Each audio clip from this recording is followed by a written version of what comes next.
The morning had dawned grey and reluctant, as though the heavens themselves hesitated to illuminate what was to unfold within the ancient stones of St. Mary's Church. A fine mist clung to the lancet windows, blurring the world beyond into watercolour indistinctness, and within the side chapel where Miss Eleanor Hartley waited, the air had grown thick with the peculiar silence that accompanies abandonment. She sat upon the worn wooden pew, her wedding gown a cascade of ivory silk and Belgian lace that had seemed so luminous in her chamber that morning, but now felt heavy as chainmail, each layer of tulle and satin pressing down upon her shoulders with increasing weight. 3 hours had passed since the appointed time, 3 hours marked by the methodical ticking of the church clock, each chime reverberating through the empty nave like a judgment. The flowers that had been arranged with such care the evening before had begun to wilt in their vessels, rose petals curling inward as if retreating from some unseen threat, and the ribbon binding her bouquet had grown damp from her trembling hands. Eleanor had watched the dust motes dancing in the thin shafts of light that penetrated the gloom, had counted the cracks in the stone floor, had traced with her eyes the worn inscriptions on nearby memorials to the long dead, and through it all she had told herself that there must be some explanation, some reasonable delay that would soon be remedied by the sound of footsteps and voices and the rustling commotion of arriving guests. But the church remained sepulchrally still. Even old Mr. Wickham, the verger, had ceased his nervous hovering and retreated to some distant corner, unable to bear witness to her vigil any longer. She thought, with a clarity that felt like glass breaking inside her chest, that hope was a peculiar torture. It kept one suspended in the moment just before devastation, stretching seconds into eternities, transforming each distant sound into a potential rescue that never materialized. The grey light filtering through the stained glass cast no cheerful colours across her gown, only a pallid, sickly illumination that made her think of ghosts and empty promises. Her mother's words from the night before echoed in her memory. "Tomorrow, dearest, all our troubles shall be remedied."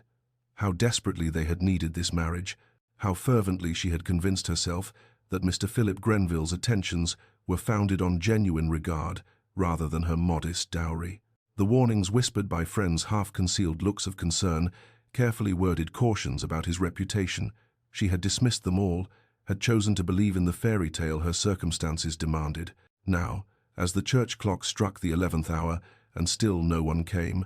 Eleanor felt the first cold tendrils of understanding creeping through her chest,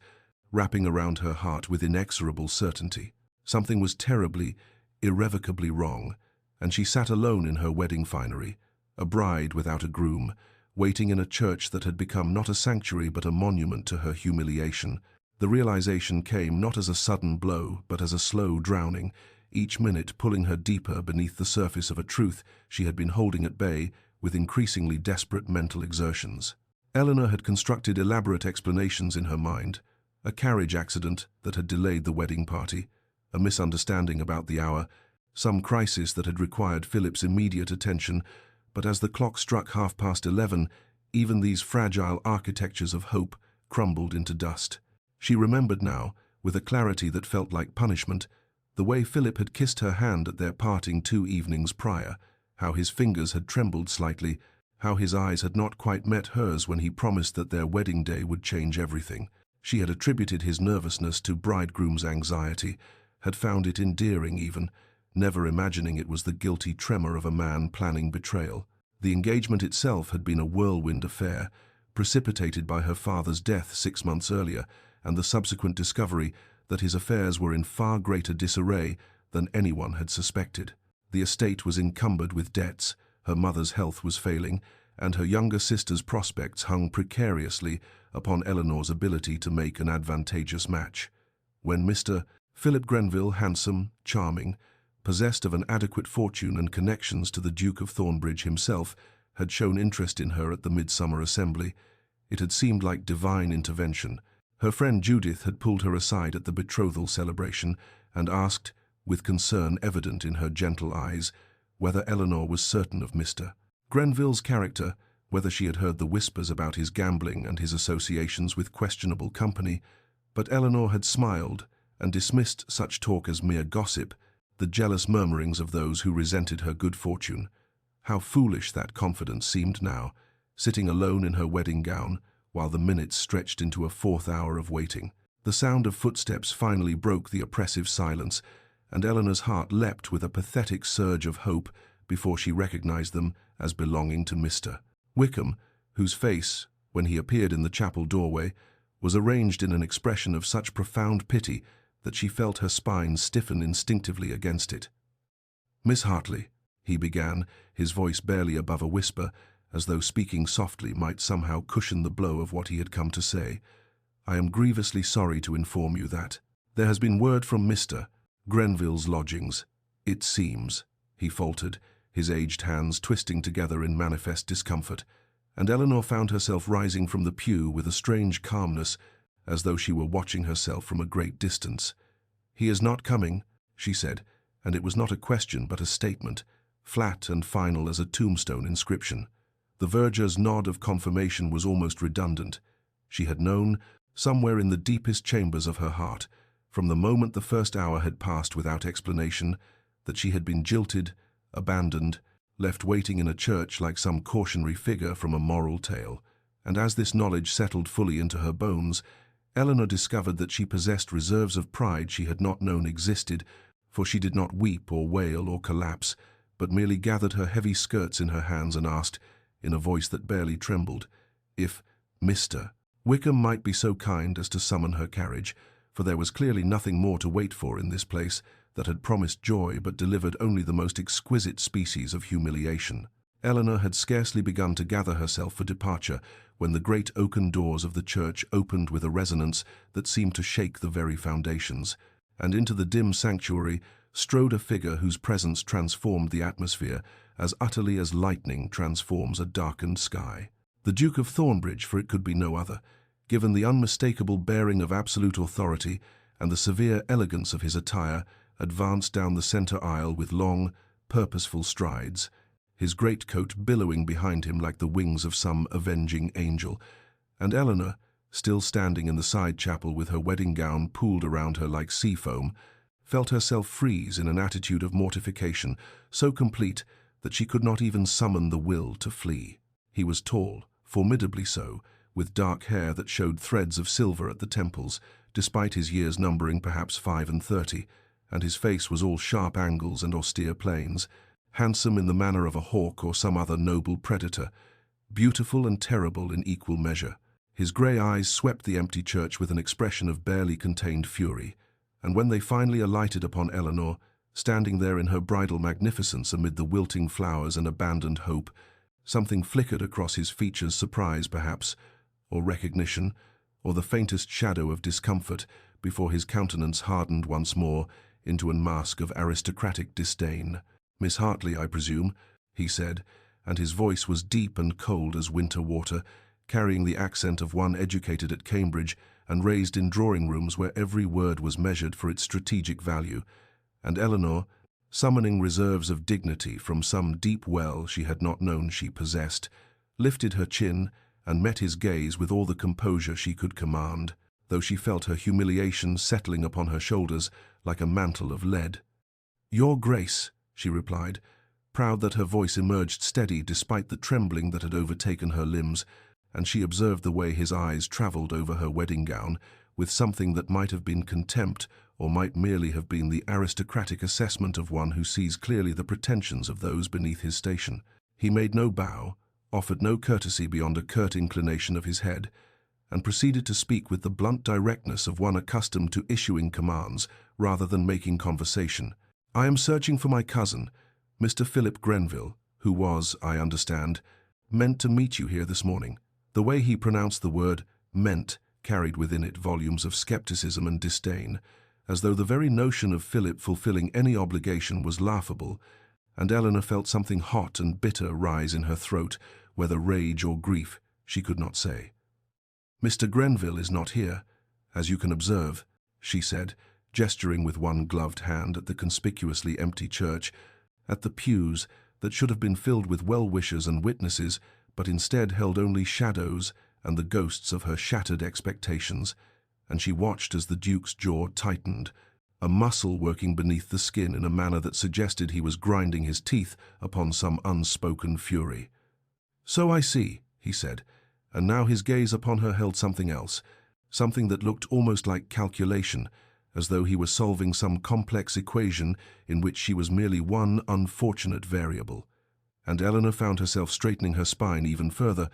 refusing to crumble beneath the weight of his regard, refusing to become simply another pitiable figure in whatever sordid drama Philip Grenville had authored, refusing, above all, to let this cold, imperious man see just how thoroughly her heart had been broken in this place, that should have witnessed her joy, but had instead become the theatre of her complete undoing. The Duke's expression shifted then, becoming something harder and more terrible than mere disdain. And when he spoke again, his words fell upon Eleanor like stones cast into still water, each one creating ripples of devastation that spread outward until her entire world was disturbed by their impact. "Miss Hartley, I have come here not in search of my cousin for sentimental reasons, but because I have spent the past 2 days attempting to untangle the wreckage of his affairs, and what I have discovered is considerably worse than a simple failure of nerve." He paused, seeming to weigh his next words with the care of one handling explosives, and Eleanor felt her breath catch in her throat, some instinct warning her that whatever revelation was coming would shatter what few illusions remained to her. "Philip has fled to the continent, to France, my investigators believe, and he has not gone alone but in the company of a Mrs. Lucia Fairchild, a widow of questionable reputation, with whom he has apparently been entangled for the better part of a year." The church seemed to tilt around Eleanor, the stone walls and vaulted ceiling suddenly unstable, but she locked her knees and kept her expression carefully neutral, determined not to give this cold, imperious man the satisfaction of witnessing her complete collapse. "Furthermore," the Duke continued, his grey eyes fixed upon her with an intensity that felt almost surgical, as though he were cataloguing each minute reaction for future reference, "my investigation has revealed that your dowry, the £5,000 your family provided upon the engagement, was gambled away by Philip over the course of several weeks at various establishments of ill repute in London, the final portion lost in a single disastrous evening at a faro table in a club I shall not name in present company." Eleanor heard the words, understood their meaning, but found herself unable to fully comprehend their implications. That money had represented everything her family had left, scraped together through the sale of her mother's jewels and her father's remaining investments, offered up as the price of her security and theirs, and now it was simply gone, dissolved into the ether of Philip Grenville's weakness and vice. "I see," she said, and her voice sounded strange to her own ears, distant and hollow, as though it belonged to someone else entirely, and she watched the Duke's expression shift again, something that might have been respect or possibly merely surprise flickering across his austere features as he observed her refusal to succumb to hysterics. "Miss Hartley," he said, and now his tone had gentled fractionally, though it remained formal and proper, "I cannot undo the damage my cousin has inflicted upon you, but I can at the very least ensure that you do not face the immediate aftermath of this catastrophe alone. My carriage is waiting outside. Permit me to escort you to your home." The offer hung in the air between them, and Eleanor's first instinct was to refuse, to cling to whatever tattered shreds of dignity remained by rejecting his assistance, by walking out of this church alone, as she had waited alone. But even as she opened her mouth to decline, she recognized the futility of such pride. She had no carriage of her own waiting, having planned to depart in Philip's after the ceremony, and the prospect of walking through the village in her wedding gown, while curious eyes peered from windows, was suddenly more than she could contemplate. "That will not be necessary, Your Grace," she heard herself say nonetheless. "I am quite capable of making my own arrangements." But the Duke shook his head, and for the first time something that might have been genuine feeling entered his voice as he replied, "Miss Hartley, my cousin has brought sufficient shame upon my family name today. Allow me to preserve what little honor remains to us by performing this one service. I insist." And there it was, buried beneath the aristocratic coldness and the formal propriety, a thread of something that might have been decency, or perhaps merely the rigid code of honor that governed men of his station. And Eleanor, recognizing that she had neither the strength nor the resources to refuse, finally nodded her acquiescence and allowed the Duke of Thornbridge to offer his arm and escort her, in all her bridal finery and fresh devastation, out of the church where she had been so thoroughly betrayed, and into an uncertain future that seemed to stretch before her like an uncharted sea. The Duke's carriage proved to be as austere and magnificent as the man himself, all dark leather and polished wood, with the Thornbridge crest emblazoned upon the door in silver and midnight blue, and as Eleanor settled herself upon the seat, still encumbered by the ridiculous volume of her wedding gown, which seemed determined to mock her with every rustle of silk and lace, she felt the weight of the morning's catastrophe finally beginning to penetrate the numbness that had sustained her through the worst of her humiliation. The Duke sat opposite her, maintaining a distance that was both physically and emotionally vast. And as the carriage lurched into motion, beginning its journey through the autumn countryside toward her family's modest estate, Eleanor found herself trapped in a silence so oppressive it seemed to possess actual weight, pressing down upon her chest until she could scarcely draw breath. Through the window she watched the landscape roll past fields, gone golden with harvest, trees aflame with leaves of crimson and amber, the entire world dressed in the colors of ending and decay, and thought how fitting it was that her life should collapse in autumn, in this season of dying things and gathering darkness. The Duke sat motionless as carved stone, his grey eyes fixed upon some point beyond the window, and Eleanor wondered what thoughts moved behind that austere countenance, whether he felt contempt for her foolishness in accepting Philip's suit, or merely the cold satisfaction of one who has successfully discharged an unpleasant obligation. She could feel her composure beginning to fracture, hairline cracks appearing in the facade of dignity she had maintained so carefully, and she turned her face toward the window so he would not observe the trembling of her lips or the moisture gathering in her eyes, despite her best efforts to contain it. The first sob escaped her throat before she could suppress it, a small sound of anguish that seemed obscenely loud in the carriage's confined space, and she pressed her gloved hand to her mouth, mortified to be breaking down before this cold, imperious stranger who already had ample reason to think her pitiable. But then, with a gesture so unexpected it shocked her into momentary stillness, the Duke reached into his coat and withdrew a handkerchief of fine linen, offering it to her without a word, and when Eleanor finally accepted it, her fingers brushing his for the briefest instant, she thought she detected something in his expression that might have been sympathy, or perhaps merely the discomfort of one unaccustomed to witnessing feminine distress. "Philip and I were raised together after my parents died," he said abruptly, his voice cutting through her tears with the precision of a blade. "He was given every advantage, every opportunity to make something honorable of himself, and he has squandered all of it in pursuit of pleasure and immediate gratification, caring nothing for the destruction he leaves in his wake." Eleanor raised her eyes to his face and saw there a complexity of emotion. She had not expected anger, certainly, but also something that looked almost like grief, the particular sorrow of one who has lost faith in someone once valued. "I have spent years attempting to shield him from the consequences of his choices," the Duke continued, paying his debts, smoothing over his scandals, telling myself that eventually he would mature into responsibility, and instead he has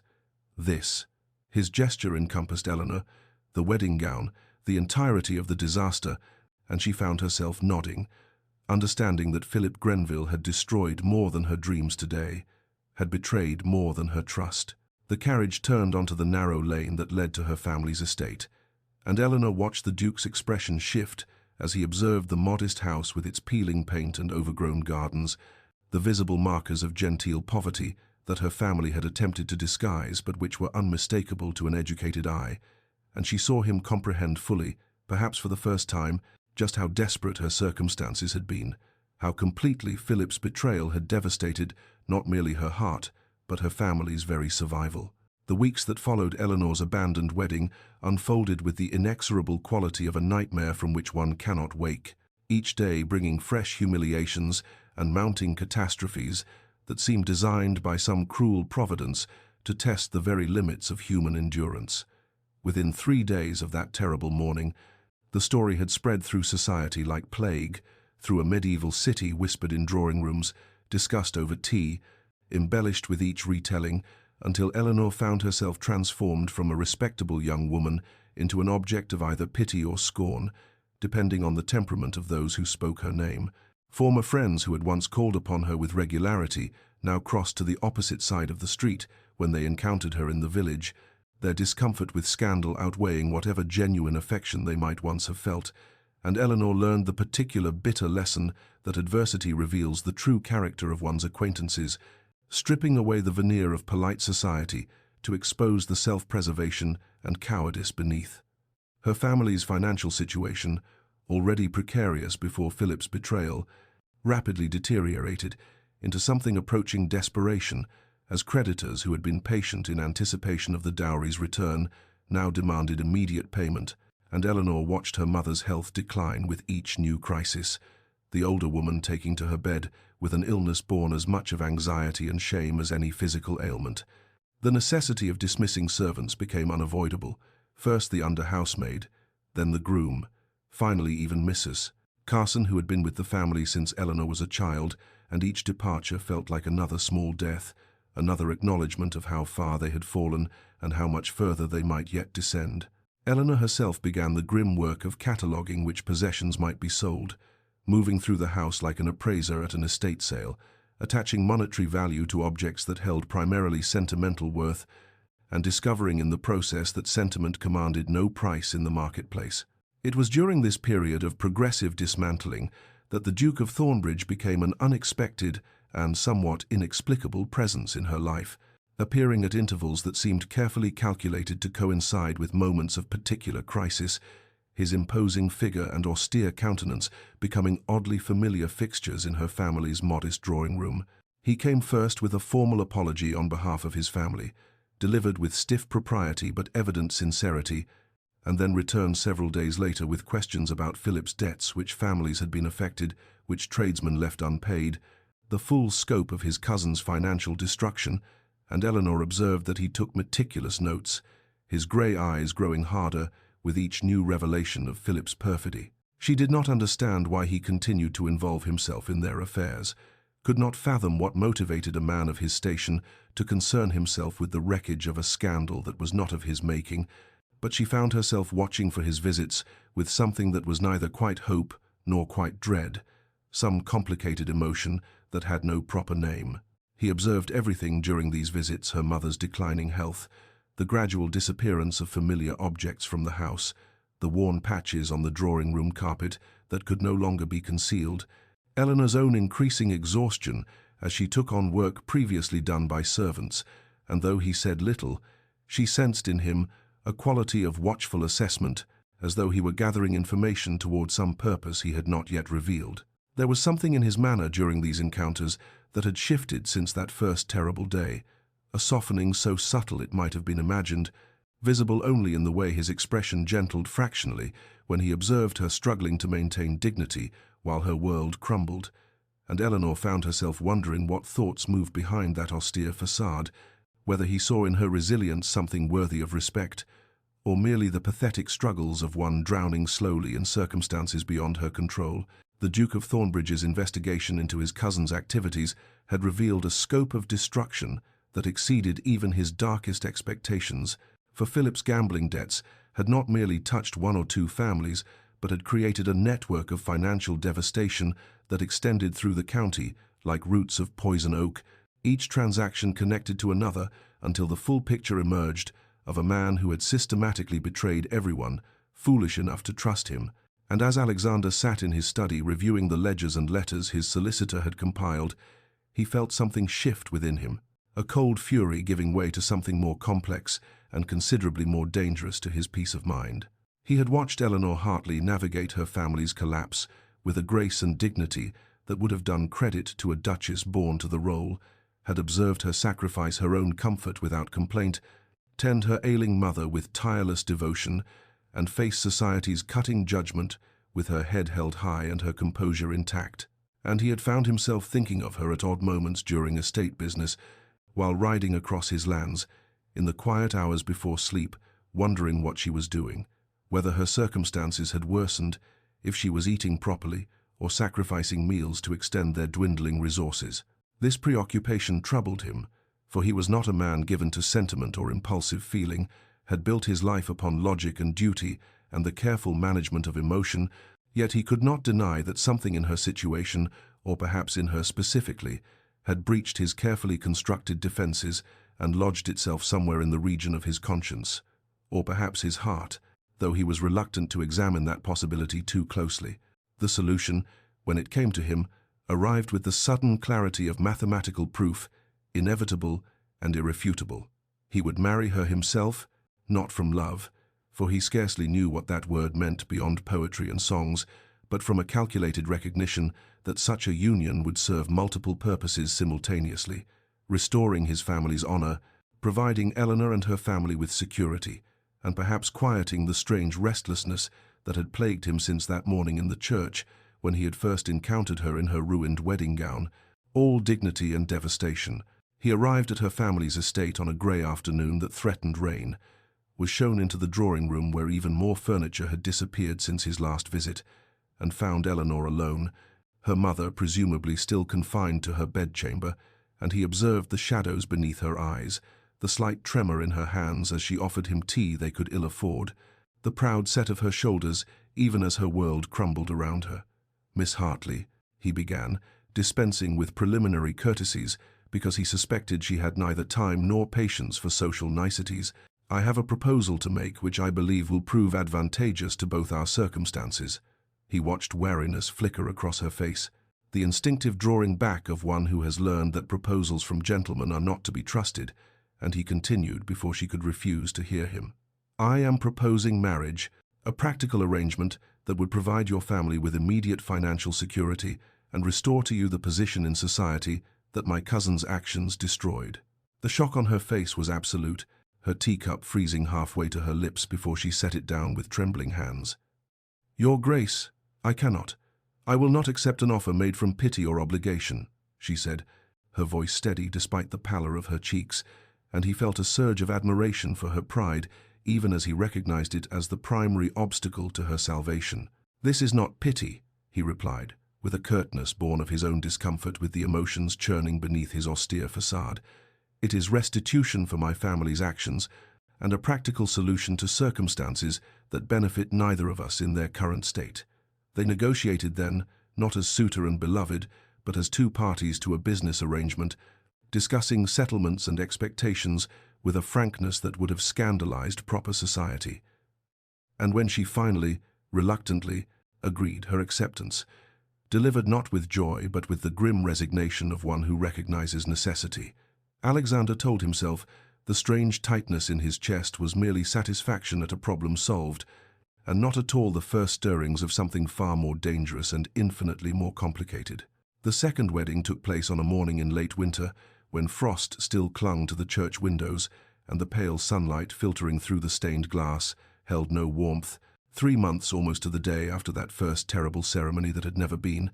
and Eleanor stood in the same vestibule wearing a different gown, simpler, more sombre, the ivory silk purchased by the Duke's solicitor and delivered to her home with business-like efficiency, and felt nothing but a peculiar numbness, as though some essential part of herself had been carefully excised and stored away where it could no longer be damaged. The contrast between the two wedding days struck her with almost mythic symbolism. Where once there had been the promise of guests and celebration, now there were only the necessary witnesses, the vicar who had pitied her abandonment, now officiating her rescue, with barely concealed relief that the scandal would be properly resolved, and where once she had harbored foolish dreams of affection, if not love, now she approached the altar with the grim pragmatism of one entering into a business contract, which was, she reminded herself, precisely what this arrangement was. Alexander stood waiting with his customary austere dignity, his expression revealing nothing of whatever thoughts moved behind those grey eyes, and when she took her place beside him, she noted the careful distance he maintained, as though even in this moment of legal union he was establishing the boundaries that would govern their married life. The ceremony proceeded with swift efficiency, the ancient words that should have carried weight of romance and promise, instead falling like coins being counted, each phrase a transaction, each vow a clause in their agreement, and when the vicar pronounced them man and wife, Alexander's kiss upon her cheek was brief and formal, the touch of his lips as impersonal as a signature upon a document. Eleanor moved through the remainder of the day as though observing herself from a great distance, watching this woman, who was now a duchess, accept congratulations from the few witnesses, sign her new name in the parish register, with a hand that did not tremble because she would not permit it to tremble. Except her new husband's arm for the walk to the carriage that would carry them to Thornbridge Manor, the journey passed in near silence, the winter landscape rolling past the windows, while inside the carriage a chill prevailed that had nothing to do with the weather, and Eleanor found herself remembering that first carriage ride when she had wept and he had offered his handkerchief, wondered if he too was thinking of that day and how far they had travelled to arrive at this strange destination. Evening found them in the grand manor that was now her home, dining in formal state at opposite ends of a table that could have seated 20, and when the interminable meal finally concluded, Alexander escorted her to her chambers, notably separate from his own, with a politeness that somehow emphasized the transactional nature of their union more than any coldness could have done. "I hope you will find everything to your satisfaction," he said, his voice carefully neutral, and she replied with equal formality that she was certain she would, and then he bowed slightly and departed, and Eleanor stood alone in rooms more luxurious than any she had ever inhabited, and felt the full weight of understanding settle upon her. She had escaped financial ruin and social disgrace, had secured her family's future, and regained a position in society, but she had done so by entombing herself in a marriage that would never hold warmth or genuine affection, and as she prepared for bed in her solitary chamber, she made a silent vow to herself that she would never make the mistake of hoping for more than what had been explicitly negotiated, would never allow herself the dangerous luxury of imagining that duty might somehow transform into devotion, would protect what remained of her heart behind walls that no one, not even the complicated, austere man who was now her husband, would ever breach again. Thornbridge Manor rose from the landscape like something from a fever dream, all grey stone and towering chimneys and windows that caught the thin winter light and reflected it back with a coldness that seemed to penetrate Eleanor's very bones, as the carriage rounded the final curve of the drive and delivered her to what would now be her home, and she found herself thinking that the house suited her new husband, perfectly impressive, imposing, beautiful in its austere way, and utterly impenetrable to any warmth or genuine feeling. The staff assembled to greet their new Duchess numbered more than 30, and Eleanor moved down the line with the careful grace she had cultivated during those terrible weeks after her abandonment, learning each name and position while acutely aware of their assessing gazes, their curiosity about the woman their master had married so suddenly and under such peculiar circumstances, and she wondered what stories had reached them, what gossip had preceded her arrival, whether they knew she had been jilted at the altar before becoming a duchess. Mrs. Hendricks, the housekeeper, showed her through rooms of such magnificence that Eleanor found herself momentarily breathless, drawing rooms furnished with pieces that belonged in museums,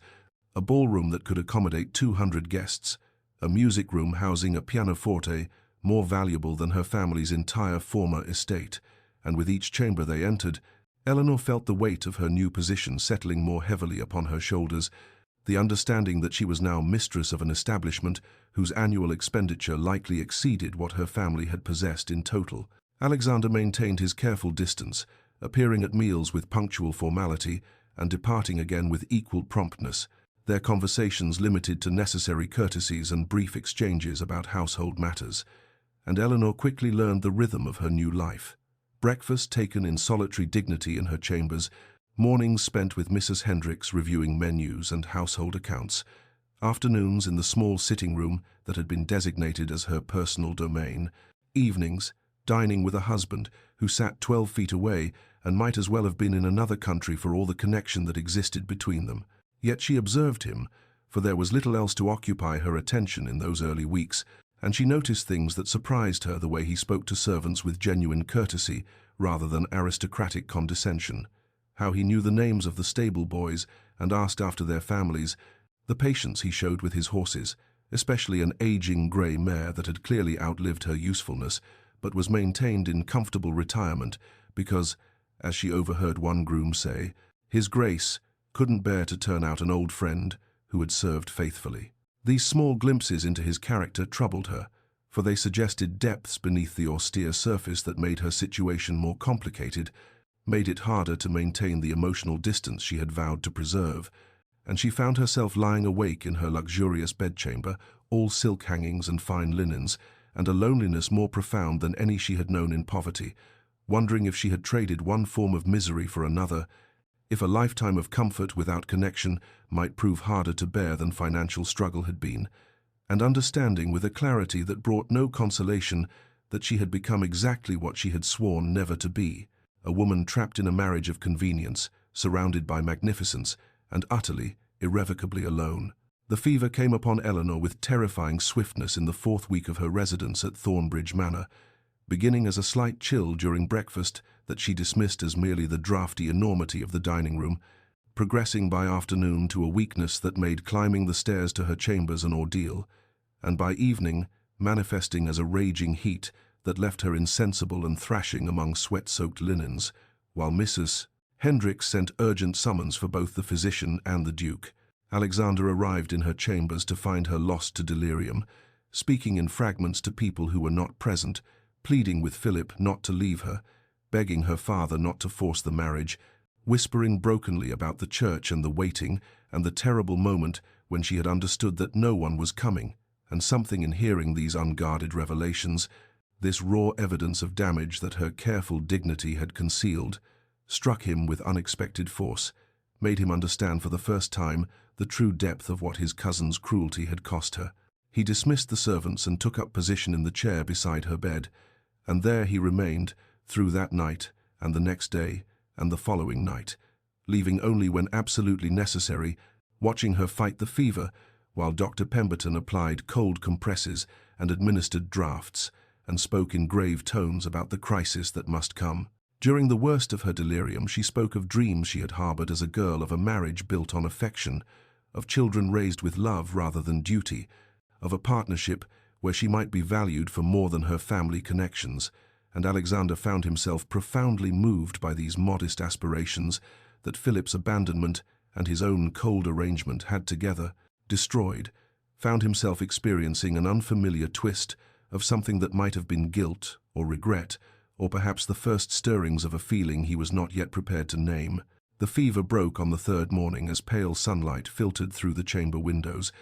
and Eleanor's eyes opened with genuine awareness, for the first time in days, confusion crossing her features as she registered her husband sitting beside her bed, his formal attire rumpled and his expression holding a weariness that suggested he had maintained his vigil for some time. "You stayed," she whispered, her voice hoarse and wondering, and he found himself reaching for her hand almost without conscious thought, his fingers closing around hers with a gentleness that surprised them both. "I could not leave you to fight alone," he said quietly, and then, with evident difficulty, added, "You spoke during the fever. I heard things I should have understood before. The damage Philip caused goes deeper than I knew, and my own coldness has likely deepened those wounds rather than allowing them to heal. For that, I find I must apologize."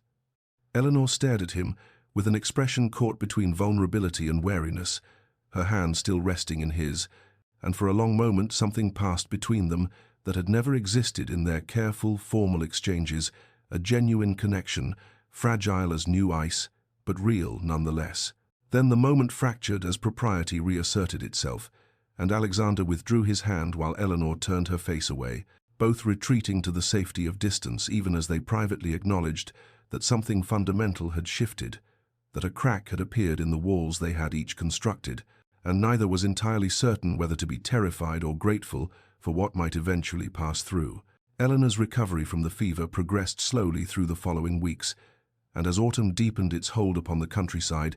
painting the estate grounds in shades of amber and crimson that seemed almost painfully beautiful, she found herself experiencing something unexpected, small moments of connection with her husband that accumulated like fallen leaves, unremarkable individually, but gradually creating a landscape transformed. It began with the library, that magnificent room she had discovered during her first tour of the manor, 3 stories of books rising toward a painted ceiling depicting classical scenes of learning and philosophy, and she had taken to spending her afternoons there during her convalescence, finding solace among volumes that asked nothing of her but attention. Alexander discovered her there one evening as October rain drummed against the tall windows, her feet tucked beneath her in one of the leather chairs, so absorbed in a volume of poetry that she startled visibly when he cleared his throat, and something in her unguarded expression, pleasure interrupted rather than duty performed, made him pause in the doorway with an unfamiliar hesitation. "I did not mean to disturb you," he said quietly, and she noticed he held a book himself, had clearly come here for his own purposes rather than seeking her out, and the realization somehow made his presence less threatening, transformed the moment from formal interaction into accidental convergence. They shared the space that evening in companionable silence, and the next evening he appeared again, and within a week a routine had established itself. Without either of them explicitly acknowledging it, tea brought at 8. The two of them settling into their respective chairs, reading or occasionally discussing some passage that had captured attention, the conversation flowing more naturally in this neutral space than it ever had across the formal expanse of the dining table. Alexander began, almost tentatively, to share details of estate business with her, asking her thoughts on matters he might easily have kept to himself, and Eleanor found herself responding with opinions she had not known she possessed, suggestions drawn from her own family's more modest management and her observations of tenant welfare, and she noticed his expression when she proposed a system for winter relief that would preserve dignity while providing necessary assistance, surprise, giving way to consideration, giving way to respect that warmed her more than she wished to admit. His regard for her intelligence manifested in small gestures that might have seemed insignificant to an observer but felt monumental to Eleanor. After months of being treated as decorative necessity, he began seeking her input before making decisions about household matters, deferred to her judgment regarding the staff,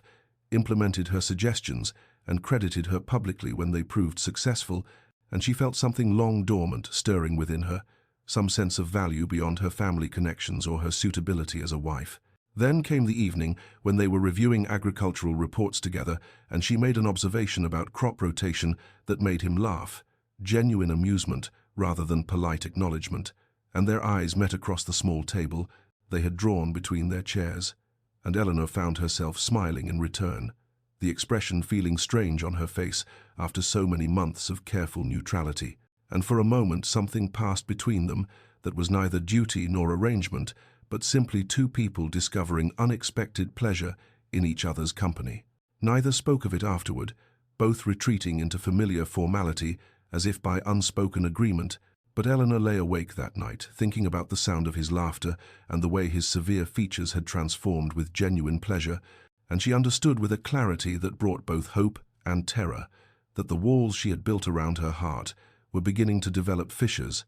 that despite every vow she had made to protect herself, she was beginning to care for her husband in ways that went far beyond the terms of their careful arrangement. The announcement of the Thornbridge winter ball arrived with December's first snow, a social obligation that Alexander could not reasonably avoid given his position, and Eleanor received the news with a dread that manifested as physical weight in her chest, the prospect of facing society as the Duchess of Thornbridge, of standing before those who had witnessed or whispered about her humiliation, filled her with an anxiety she could not entirely conceal, despite her best efforts at composure. She stood for fittings with the modiste Alexander had summoned from London, submitting to the creation of a gown in deep sapphire silk that the woman insisted would be perfection itself, but Eleanor saw only another costume for another performance, another test she might fail before an audience eager to find her wanting. The evening of the ball arrived cold and crystalline, the manor ablaze with candlelight and filled with the cream of society, and Eleanor descended the main staircase feeling much as she had in that church months ago on display, vulnerable, waiting for judgment until she reached the bottom step and found Alexander waiting there, something in his expression as he took in her appearance making her breath catch, a warmth in his gaze that was neither dutiful nor detached, but genuinely appreciative, almost possessive. He offered his arm and leaned close enough to whisper, "You are magnificent, and I shall be the envy of every man present." And though she knew such words were likely mere courtesy, they steadied her nonetheless as they moved into the ballroom to receive their guests. She felt the stares, heard the whispers that were perhaps not quite as discreet as their speakers imagined, caught fragments of speculation about the hasty marriage and what desperation had driven a duke to rescue Philip Grenville's leavings, and she maintained her composure through sheer force of will, smiling graciously and responding to pleasantries with a dignity that cost her more than anyone could know. Then Alexander led her onto the floor for the first dance, and as his hand settled at her waist and they began to move through the figures of the waltz, Eleanor became suddenly intensely aware of him in a way that transcended their growing friendship. The strength of his hand, guiding her, the way he looked at her as though she were the only person in the crowded ballroom, the charge that seemed to arc between them when their eyes met and held for a moment longer than strictly necessary. They were halfway through the second dance when Lord Ashworth, a man who had once paid her tepid court before her engagement to Philip, passed near enough to be heard remarking to his companion that the Duke had certainly demonstrated admirable charity in taking damaged goods off the market, and Eleanor felt rather than saw Alexander's reaction the sudden tension in his frame, the dangerous quieting of his expression before he smoothly concluded their dance and turned with deliberate purpose toward Ashworth. What followed happened so quickly that most guests missed it entirely, but Eleanor stood frozen as Alexander approached the man with a cold fury that made his aristocratic bearing seem less polished gentleman and more predatory lord, and in a voice pitched low but carrying unmistakable menace, informed Ashworth that he would apologize to the Duchess immediately, or find himself permanently unwelcome in any home of consequence, that any man who dared insult his wife would answer to him personally. And did Ashworth understand him perfectly clearly? The apology came stammered and pale-faced, and Alexander returned to Eleanor's side and guided her to a private alcove off the ballroom, and there in the sheltered dimness, he said quietly, "I should have protected you from such vulgarity long before now, should have made clear from the beginning that you are not a charity case but my wife, and anyone who fails to show you proper respect fails to show respect to me." Eleanor found herself staring at him with an expression she could not entirely school, something in her chest cracking open at this fierce defense,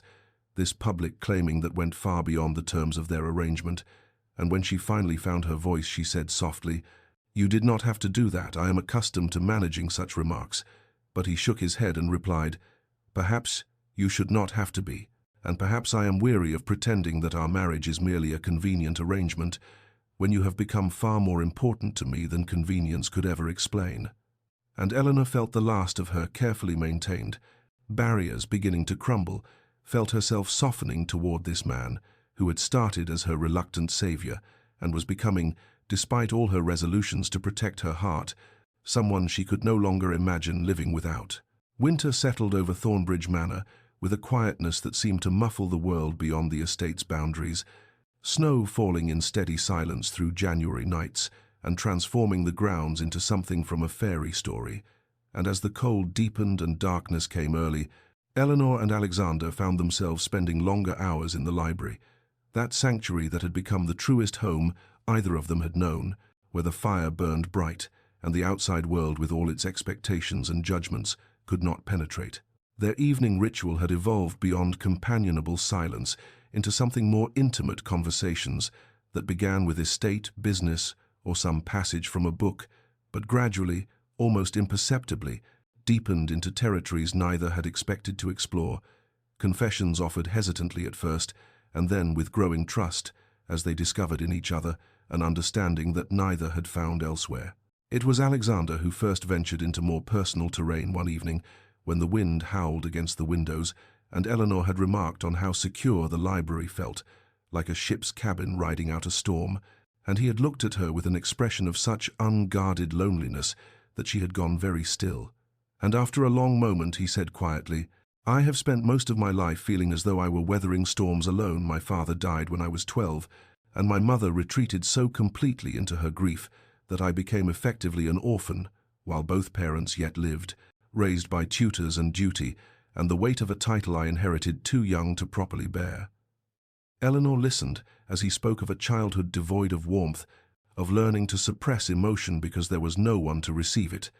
of becoming the cold, controlled man society expected a duke to be because he had never been shown another way to exist, and she felt her heart breaking for the lonely boy he had been, the isolated man he had become, and without thinking, she reached across the small space between their chairs and placed her hand over his, where it rested on the arm of his seat. He stared at their joined hands as though he had never seen such a thing before, and then his fingers turned beneath hers and clasped, holding on with an intensity that spoke of needs long denied, and Eleanor found herself sharing things she had never voiced, her dreams of a different life before her family's circumstances became so dire, her love of learning that had no outlet in a world that valued women only for their marriage prospects, her secret writing that she had abandoned after the scandal, because even that small joy had felt like a luxury she no longer deserved. They spoke of books they had loved as children, of ideas they had never dared voice in company, of fears and hopes that neither had imagined sharing with anyone, and Eleanor realized with a clarity that was both exhilarating and terrifying that this meeting of minds and souls in honest conversation was a form of intimacy more profound than any she had imagined, that she was falling in love, not despite their arrangement, but because of these moments where they met as equals, as partners, as two people discovering that beneath their carefully constructed exteriors lived kindred spirits who had been lonely for far too long. Alexander must have felt it too, for as the clock struck midnight and the fire burned low, he said softly, still holding her hand, "I find I am no longer certain what this marriage is. Eleanor," it began as obligation and arrangement, "but you have become something else to me, something I lack the words to properly express," and she felt tears prick her eyes because she understood exactly what he meant, felt the same confusion and hope and terror, wanted to tell him that she was falling for him, but could not quite summon the courage, could only squeeze his hand and whisper, "I know I feel it too, this change between us, and I confess I do not know what to do with these feelings." And they sat there in the dying firelight, holding hands like young lovers, both aware that they were standing at a precipice that would require courage. Neither was certain they possessed, both fighting against the vulnerability that love demanded, even as they felt themselves drawn inexorably toward it, toward each other, toward a future neither had planned but both were beginning desperately to want. Spring came tentatively to Thornbridge Manor, snowdrops pushing through the last frost, and birdsong returning to the gardens, and with it came a transformation in the household, as subtle and inevitable as the changing season. Alexander and Eleanor moving through their days with an awareness of each other that was both exhilarating and terrifying, their conversations deepening, their silences growing more comfortable, their hands finding reasons to touch in passing with an electricity neither quite acknowledged, but both felt acutely, until one morning in early March, when Eleanor was arranging flowers in the morning room and heard raised voices from Alexander's study, a commotion unusual enough in their well-ordered household that she set down her shears and moved toward the sound, arriving at the study door just as it opened to reveal Alexander's face set in lines of such cold fury that she stopped short, and then she saw who stood behind him and felt the world tilt sickeningly beneath her feet. Philip Grenville looked nothing like the charming scoundrel who had courted her a year ago. He was thinner, shabbier, with the dissipated appearance of a man who had lived too hard and found himself at the end of resources, both financial and personal, and when his eyes met Eleanor's they held a mixture of shame and desperate calculation that made her skin crawl, even as she felt, with some surprise, nothing of the devastation she might have expected, no remnant of the heartbreak he had caused, only a distant pity for this pathetic creature who had once held the power to destroy her world. Alexander moved to place himself between Eleanor and his cousin with a protectiveness that was instinctive and absolute, and in a voice that could have frozen the spring morning said, "My wife need not be subjected to your presence. You will state your business quickly and then remove yourself from my home and never return." But Philip, with the recklessness of the truly desperate, pushed past Alexander and addressed Eleanor directly, stammering apologies that sounded rehearsed and insincere, speaking of circumstances beyond his control and mistakes he regretted, asking her to intercede with Alexander on his behalf, to convince the Duke to extend family charity to a cousin who had nowhere else to turn. Eleanor found her voice, though it seemed to come from a great distance, clear and steady despite the unreality of the moment, and she said quietly, "You destroyed my life without a moment's hesitation. Mr. Grenville left me waiting in that church for hours, stole my dowry, ruined my family's circumstances and my reputation, and disappeared without even the courtesy of a note of explanation, and now you come here seeking my assistance?" And she saw him flinch but continued, "I find I have nothing for you, sir, not anger, not forgiveness, nothing at all, save perhaps pity that you have become this hollow thing, and I thank you for your cruelty because it led me here, to this life, to a marriage that has proven far worthier than anything you could have offered." Alexander was staring at her with an expression of fierce pride and something deeper, something that made her breath catch, but Philip, sensing his avenue of appeal closing, turned ugly in his desperation and spat, that of course she would defend Alexander. Perfect Alexander, who had everything handed to him by accident of birth, who had never had to struggle or compromise, who had always been their grandmother's favorite, while Philip received nothing but criticism and comparison, who had probably orchestrated Philip's ruin just to steal away Eleanor for himself. The accusation was so absurd that Eleanor might have laughed, had Alexander's reaction not been so immediate and dangerous. He crossed the room in 3 strides and seized Philip by the collar with a violence she had never imagined him capable of, and through clenched teeth said, "You will not speak of her, you will not think of her, you will take yourself from this house immediately, and should you ever approach her again, I will destroy you so completely that you will wish you had never been born. Do you understand me?" And there was something in his voice beyond mere anger, a fierce claiming that made Eleanor's heart race. And when Philip had been physically escorted from the manor by footmen, and Alexander returned to where Eleanor stood trembling in the morning room, he took her hands in his and said with an intensity that bordered on desperation, "You are worth 1,000 of him, worth everything, and I will spend whatever remains of my life ensuring you never doubt that truth again." Eleanor maintained her composure through the remainder of that terrible morning, nodding graciously when Alexander assured her that arrangements would be made to ensure Philip never troubled them again, accepting tea from concerned servants who had witnessed enough of the scene to know something significant had occurred, sitting in the drawing-room with her hands folded in her lap as though she were merely tired rather than coming apart at the seams.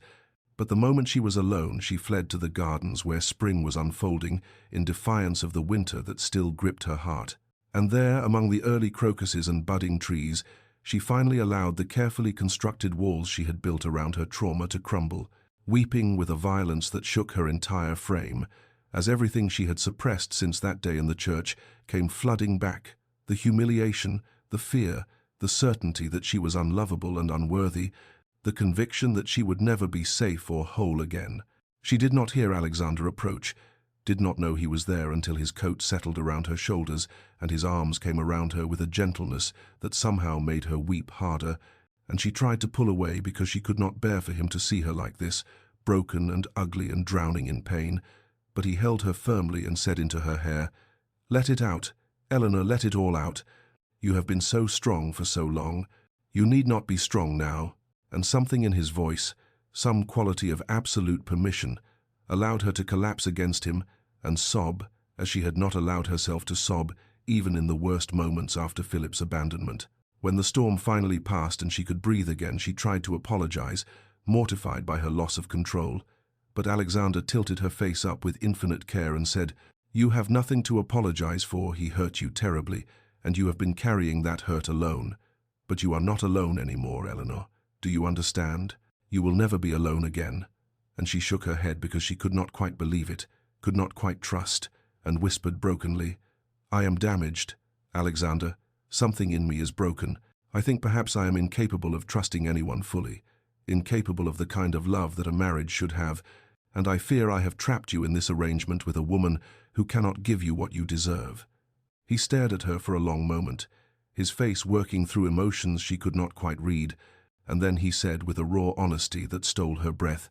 "Eleanor, I have fallen in love with you, not with some idealized version of who you might have been without pain, but with exactly who you are, strength and vulnerability, and all the brave ways you have survived what should have destroyed you, and if you are damaged, then so am I. Lonely and cold and uncertain how to love because I have had so little practice, but I want to learn with you. I want to spend whatever time we have discovering how to heal together." And Eleanor felt her heart crack open at his words even as her mind rejected them, saying desperately, "You cannot mean that. You are being kind because you are honorable and you feel responsible, but you should not bind yourself to me out of obligation." And he made a sound of frustration and kissed her forehead, her temples, the tears still wet on her cheeks, and said fiercely, "Listen to me, you are not an obligation. You are the first person who has ever made me want to be more than the cold, dutiful duke everyone expects. You are intelligence and grace and a courage that humbles me daily. You have become my dearest friend and my greatest comfort, and somewhere in these months you became essential to my happiness. And I am telling you that I love you not because I pity you, but because not telling you feels like a lie. I can no longer bear to live." And Eleanor looked into his eyes and saw the truth there, naked and vulnerable and terrifying in its intensity, and whispered, "I am afraid, so afraid of hoping, of believing, because I do not think I could survive being wrong about this." And he gathered her closer and said with absolute conviction, "Then I will prove it to you every day for the rest of our lives if that is what you need. I will be patient, Eleanor, because you are worth waiting for, worth everything, and I am not going anywhere." Eleanor remained in Alexander's arms there in the garden as the spring afternoon lengthened around them, and gradually her breathing steadied, and the terrible fear that had gripped her began to loosen its hold, replaced by something more frightening, still a tentative hope that perhaps, impossibly, what he said might be true, that she might be allowed to have this, to feel this, without it being stripped away as everything else had been. And when she finally found the courage to speak, her voice was barely above a whisper as she said, "I think I have been falling in love with you for months now, perhaps since that first evening in the library when you laughed at something I said, and I realized there was warmth beneath all that aristocratic reserve. Certainly by the winter ball, when you defended me so fiercely, I felt my heart crack open despite all my efforts to keep it safely locked away. And every day since has made it worse and better all at once, because loving you, when I believed you could never love me back, was both the sweetest and most painful thing I have ever endured." She felt Alexander's sharp intake of breath, felt his arms tighten around her as though he would never let her go.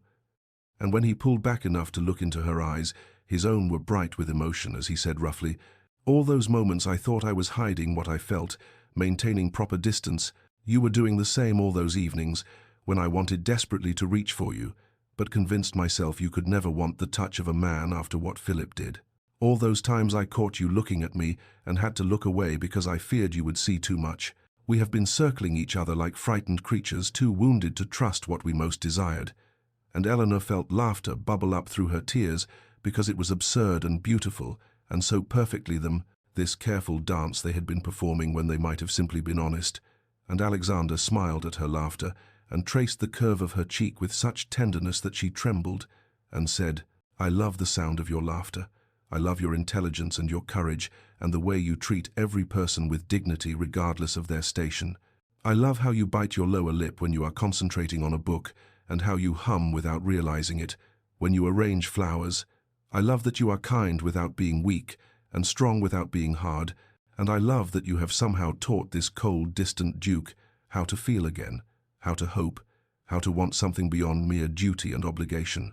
Eleanor reached up to touch his face, marveling at the permission to do so, at the way he leaned into her touch, as though it were something precious, and she said, "Then perhaps we might try something radical, and simply be honest with each other from this moment forward.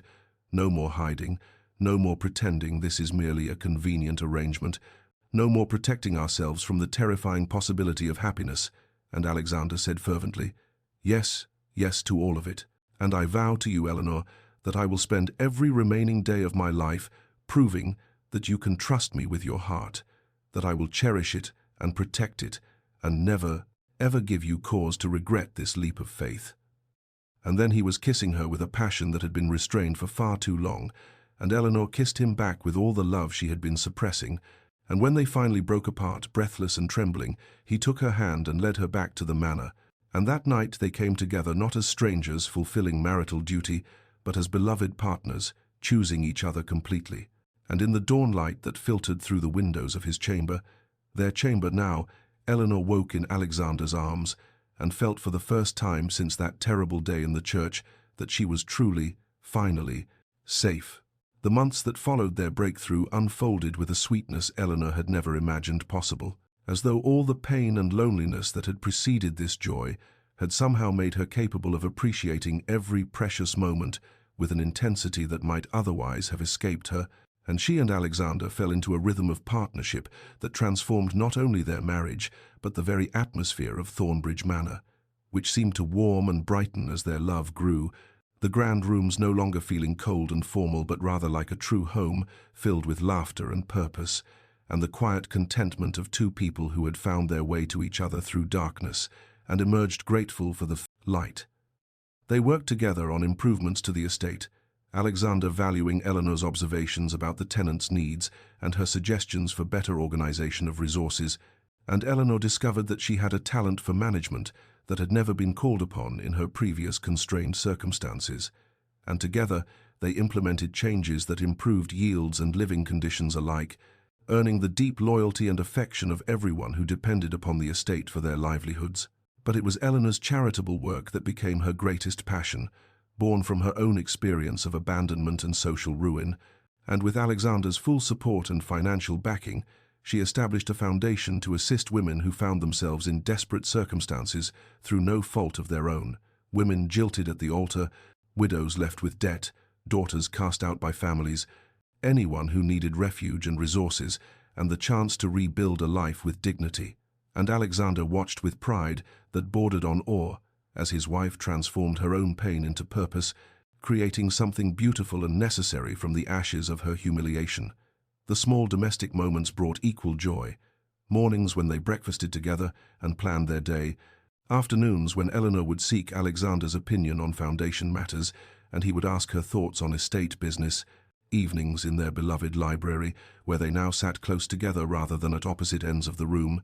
the casual touches that had once been so carefully avoided now freely given and received, his hand covering hers, her head resting on his shoulder, the comfortable intimacy of two people who had learned to trust completely.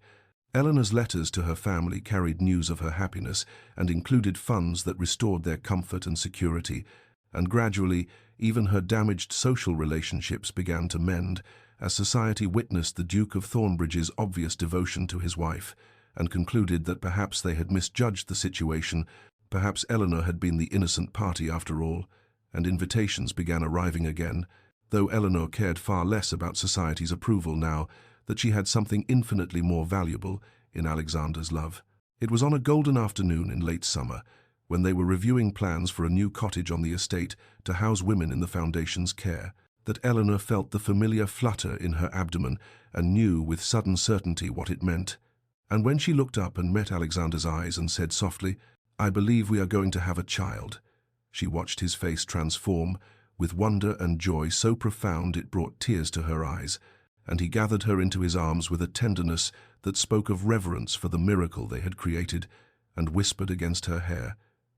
"You have given me everything, Eleanor, purpose and love, and now this, a future I had not even allowed myself to dream of." And she held him close and thought that this, all of this, had somehow grown from that terrible day in the church, and perhaps there was a strange grace in how the worst moment of her life had led inexorably to the best. It was late summer when Eleanor found herself standing before the church, where she had once waited in humiliation and despair, though now she stood not in a ruined wedding gown, but in an elegant day dress that accommodated her visibly pregnant form,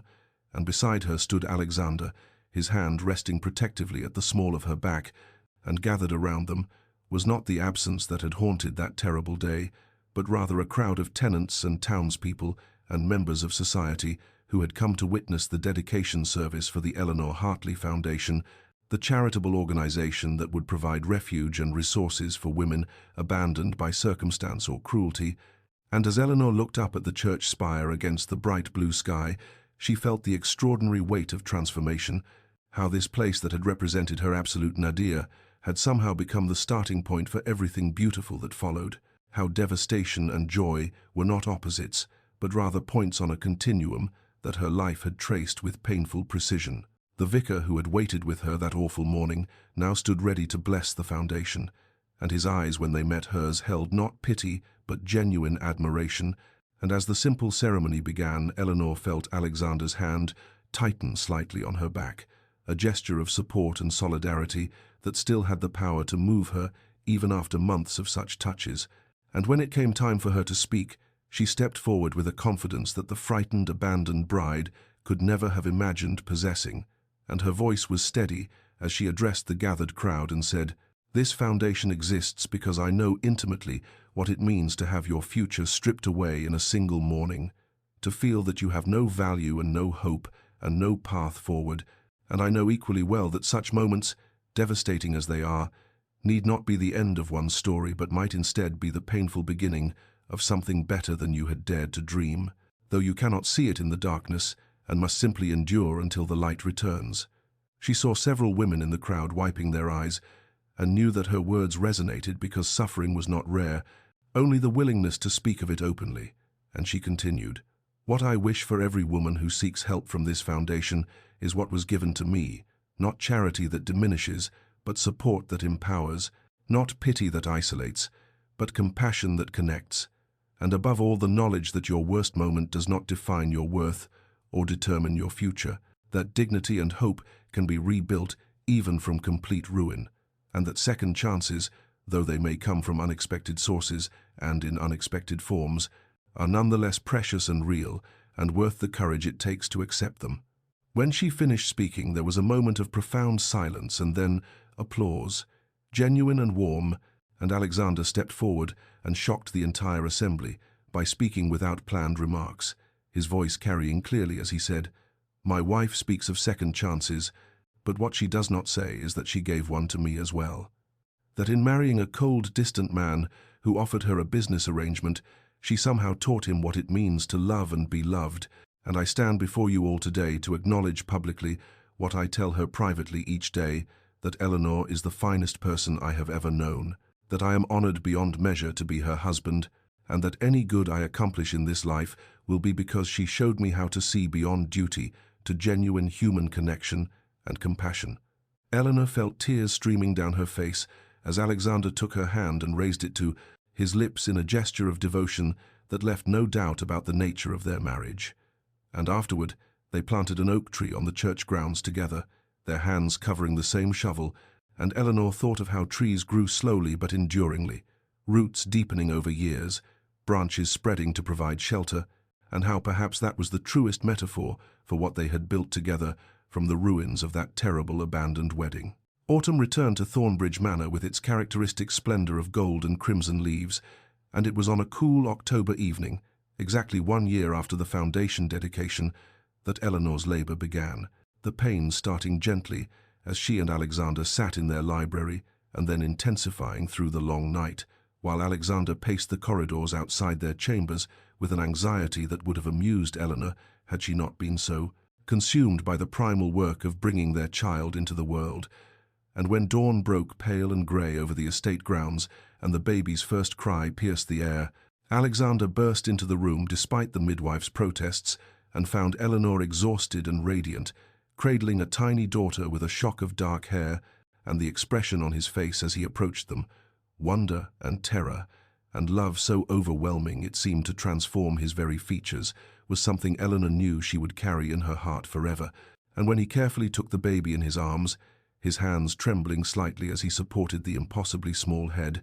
he looked at Eleanor with tears streaming unashamedly down his face and said, "She is perfect. You are perfect. I did not know it was possible to feel this much." And Eleanor reached up to touch his cheek and replied softly, "Now you understand why I was willing to hope again, why the risk of loving is always worth taking."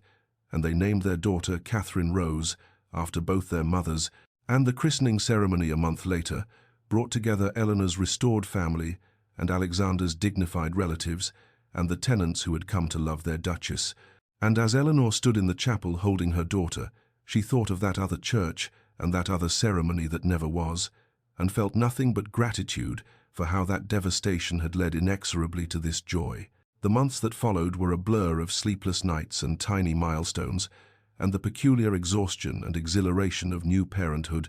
and Eleanor watched with deep tenderness as Alexander proved himself as devoted a father as he was a husband, rising in the night to bring Catherine to Eleanor for feeding, changing nappies with aristocratic dignity somehow intact, walking the halls at dawn with their daughter against his shoulder, singing in a soft, uncertain voice the lullabies his own nurse had taught him, in a childhood he had once described as lonely, but now seemed determined to redeem through the warmth he provided his own child. And Eleanor's foundation continued to thrive even as she managed the demands of motherhood. The cottage on the estate, now home to 3 women rebuilding their lives, and she felt a deep satisfaction in proving that one could be both a devoted mother and a woman of purpose beyond the nursery,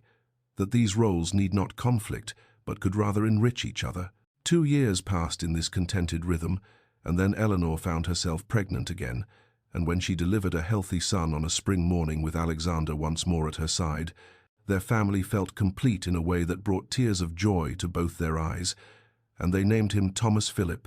the second name a gesture of forgiveness that Alexander insisted upon, saying that he wanted to redeem even that tainted appellation by attaching it to a child raised in love rather than the bitterness that had shaped his cousin's character. And Eleanor agreed, because she had learned that healing sometimes meant reclaiming what had been spoiled and making it beautiful again. The years that followed were filled with the organized chaos of young children, the sound of laughter echoing through halls that had once been silent and cold, Catherine learning to ride her first pony with Alexander walking beside her, and Eleanor watching from the paddock fence with Thomas in her arms, family dinners, where the formal dining room rang with childish chatter and the relaxed conversation of parents who had learned to find joy in the ordinary, evenings when Eleanor and Alexander would finally collapse in their library after the children were asleep and sit in comfortable silence or quiet conversation, their peace hard-won and therefore precious, and occasionally Alexander would look at Eleanor with an expression of almost bewildered gratitude and say something like, "Do you ever marvel at what we have built from such unpromising beginnings?" And Eleanor would smile and reply, "Every single day." And she meant it, for she had learned that the greatest transformations often began in the darkest places, that the capacity for joy was somehow enlarged by having first known despair, and that love, when it finally arrived after long waiting, was all the sweeter for the patience required to reach it. And as she watched their children grow and their marriage deepen and her foundation expand to help more women each year, she understood that her abandoned wedding had not been an ending at all, but rather the necessary destruction that preceded the building of something far better than she had originally imagined possible, and that Alexander, who had come to that church as a cold, duty-bound duke searching for his wayward cousin, had found instead his salvation in a woman society had deemed ruined, and together they had proven that redemption was real, and second chances were worth the courage required to accept them, and that family was not always what one was born to, but sometimes what one chose to build from the wreckage of other people's failures. 5 years had passed since that grey autumn morning when Eleanor had waited alone in an empty church, and now on a golden afternoon in late September she stood with Alexander on the sweeping lawn of Thornbridge Manor, watching Catherine, who was now 4 years old, chase her younger brother Thomas through the gardens, while their laughter rang out clear and joyful across the manicured grounds. And Eleanor felt Alexander's arm around her waist, that casual, intimate gesture that still had the power to fill her with wonder, and she leaned into his warmth as they observed their children with the particular contentment that comes from knowing one's life has exceeded every possible expectation. And Alexander turned to her and said quietly, "Do you remember what you said to me once, that you feared you were incapable of trust or love? Look at what you have built, Eleanor, not just our family, but your foundation that has now helped 43 women restart their lives, and the school you established in the village, and the way the tenants speak of you with genuine affection rather than mere duty. You have transformed not only your own life, but touched countless others." And Eleanor smiled and replied, "We have built it together, for I would have had none of this without your courage in offering me that peculiar proposal, without your patience as I learned to trust again, without your love that taught me I was worthy of being loved." And they stood together in peaceful silence as the afternoon light turned everything golden, and their children's laughter continued to punctuate the gentle sounds of late summer giving way to early autumn. And Eleanor thought of that other autumn 5 years ago when everything had seemed finished and ruined, when she had believed herself destroyed by humiliation and abandonment, and she marveled at the strange, circuitous path that had led from that devastation to this profound joy, how the worst moment of her life had somehow been the necessary prelude to the best, how Alexander, who had seemed so cold and distant at their first meeting, had become the man who knew her heart more intimately than she knew it herself, how a marriage that began as a transaction had transformed into a love story that still made her catch her breath with its depth and tenderness. Dear listener, as Eleanor's story draws to its close, I hope you will carry with you this truth that she learned through such painful experience, that our darkest moments, devastating as they are when we endure them, need not be the end of our story, but might instead be the difficult beginning of something more beautiful than we had imagined possible, that dignity and patience in suffering are never wasted, even when we cannot see their purpose,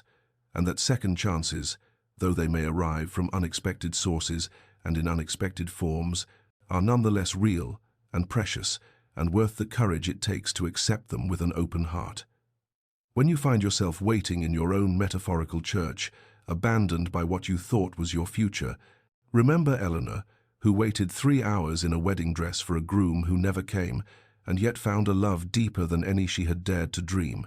And know that your story too is not finished, that transformation is always possible, that hope is not foolishness but wisdom, and that the person you are meant to become often emerges from the ruins of who you thought you would be. May you find the strength to endure your darkest hours with grace, the courage to accept help from unexpected quarters, the patience to let love grow slowly and surely from unpromising beginnings, and may you eventually stand as Eleanor did on a golden autumn afternoon, surrounded by more joy than you believed possible, looking back on your devastation with gratitude for the journey it began. Rest now, and trust that even in your waiting, you are not abandoned, and that the story being written in your heart has chapters yet unread that may surpass your brightest hopes, for love has its own mysterious timing, and often arrives not when we demand it, but when we have finally learned to receive it, with the depth and wisdom it requires.